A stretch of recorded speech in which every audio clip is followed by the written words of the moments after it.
दहशत पर भारी पड़ा छठ पर्व।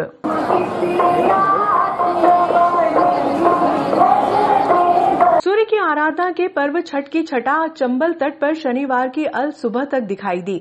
अल सुबह से समाज की महिलाओं के पहुंचने का क्रम जारी रहा।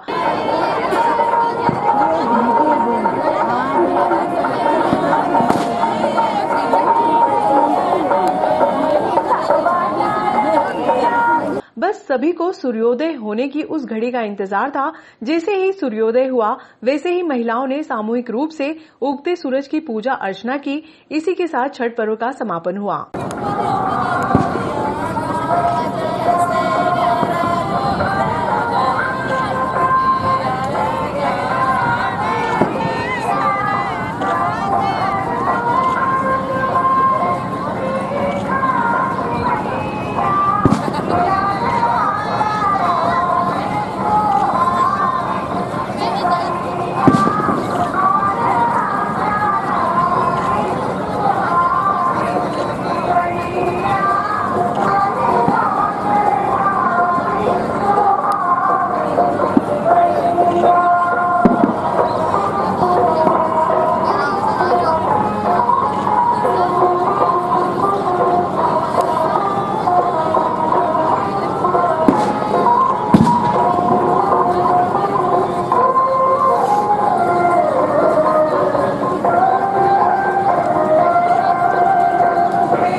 दहशत भी लोगों के उत्साह को कम नहीं कर पाई। शुक्रवार की रात भजन कीर्तन व अन्य धार्मिक आयोजन होने के बाद रविवार की अल सुबह चंबल तट पर उत्तर प्रदेश व पूर्वांचल वासियों ने सामूहिक रूप से उगते हुए सूर्य को अर्घ्य देकर परिवार की सुख समृद्धि की कामना की। सूर्य की उपासना के पर्व और बिहार व उत्तर प्रदेश की संस्कृति के प्रतीक माने जाने वाले छठ पर्व को लेकर पूर्वांचल वासियों में अपार उत्साह था।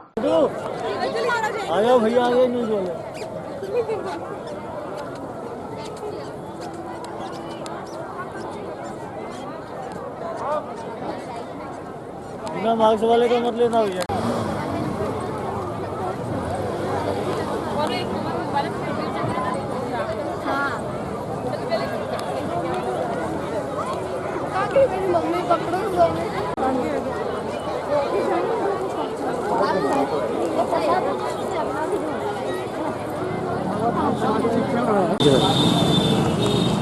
ये देखिए आप, आज छठ का जो त्यौहार कल और आज सूर्यास्त के समय और सूर्योदय के समय जो मनाया गया है वो देखा होगा। हम बीसीआई चौराहे पे खड़े हुए हैं और सभी जगह तीनों घाटों पे बहुत अच्छे शांतिपूर्वक और बहुत हर्षोल्लास के साथ पूर्वांचल वासियों ने जो त्यौहार मनाया है सोशल डिस्टेंस का और मास्क लगाने का जैसे निवेदन किया गया था उनके द्वारा पालन किया गया है।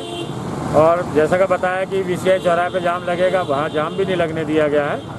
और इस मौके पर सभी पूर्वांचल वासियों को मेरी तरफ से बहुत बहुत बधाई, धन्यवाद।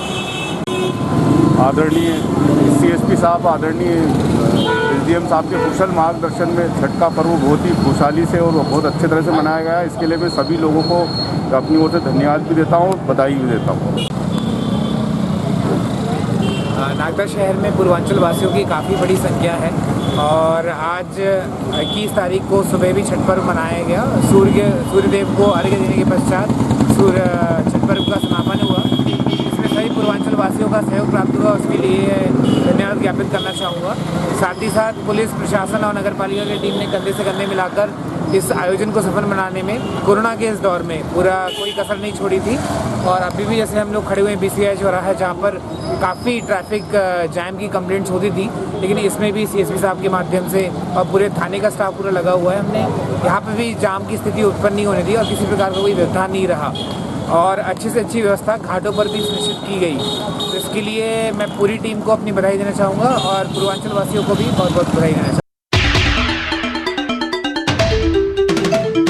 विगत दिनों विक्रमगढ़ आलोट के पास थूरिया रेलवे स्टेशन पर अज्ञात शव के रूप में मिली बॉडी को आलोट पुलिस ने सूचना के आधार पर शासकीय चिकित्सालय आलोट लाकर शव को पोस्टमार्टम करवाकर अनादि कल्पेश्वर स्थित मुक्ति धाम के समीप शव को दफना दिया था, जिसकी पहचान cobra commando CRPF Ajit Singh Parmar के रूप में हुई। परिजन द्वारा पहचान कर अपने जन्मस्थली ले जाकर अंतिम संस्कार किया गया। सैल्यूट तिरंगा संस्थान द्वारा संजय चौक स्थित विजय स्तंभ पर सैनिक के चित्र पर माल्यार्पण कर कैंडल जलाकर श्रद्धांजलि अर्पित की गई। हम यहाँ पर शहीद कमांडर जो हमारे आलोट क्षेत्र में उनका अचानक असामयिक निधन हो गया है, हम उनको श्रद्धांजलि देने के लिए एकत्रित हुए हैं। जैसा कि वक्ता मेरे साथी निगम जी ने सारी चीज़ें बता दी है, मैं सैल्यूट तिरंगा परिवार की ओर से और भाई पिंटू भाई जो हमारे प्रमुख हैं, सभी से मैं सभा के माध्यम से निवेदन करना चाहता हूं, जो कमांडर हमारे बीच शहीद हुए हैं उनको शहीद का दर्जा सैल्यूट तिरंगा के माध्यम से प्रदान हो, मैं इसी आशा करता हूं। क्योंकि शहीद जो हुए हैं आलोट में हुए हैं, तो शहीद का दर्जा दिलाने के लिए सर्वप्रथम जो आवाज़ बुलंद हो वो आलोट से होना चाहिए। दूसरा मेरा निवेदन है, सैल्यूट तिरंगा परिवार की ओर से ऐसा पत्र लिखा जाए सभी वरिष्ठ अधिकारियों को, प्रशासनिक अधिकारियों को, जो भी संबंधित हो, इनके परिजनों को नौकरी प्रदान की जाए।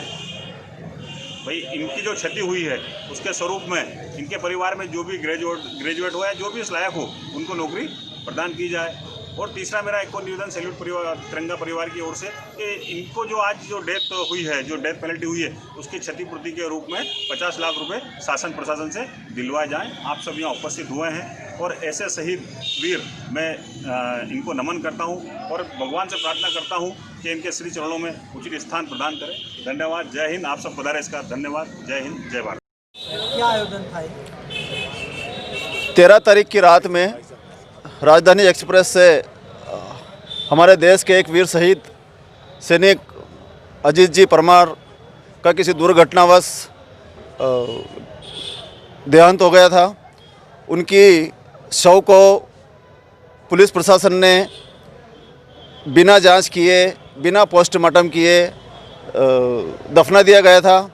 2 दिन बाद पता चला था कि वह हमारे देश के एक वीर सैनिक हैं, जिसके बाद उनका पुनः उनको शव को निकाला गया और पीएम के लिए रतलाम ले जाया गया। उसके बाद परिजनों को वो शव सुपुर्द किया, जिसके बाद उनका अंतिम संस्कार किया गया। इस पूरा घटनाक्रम में प्रशासन के ऊपर सवालिया निशान जरूर उठे हैं। इसी को लेकर आज तिरंगा सैल्यूट परिवार के द्वारा वीर शहीद सैनिक अजीत जी परमार को श्रद्धा सुमन अर्पित की गई है और मांग की गई है प्रशासन से कि इस पूरी घटनाक्रम की उच्च स्तरीय जांच की जाए एवं शहीद के परिवार को 1 करोड़ रुपए दिए जाएं एवं उसके परिवार को एक शासकीय नौकरी दी जाए। इसी मांग को लेकर आज तिरंगा सैल्यूट परिवार के द्वारा यहां पर विजय स्तंभ पर श्रद्धा सुमन का कार्यक्रम आयोजित किया गया था और सभी सैल्यूट तिरंगा परिवार पूरे प्रदेश में अजीत जी परमार को श्रद्धा सुमन अर्पित कर प्रशासन से मांग कर रहा है।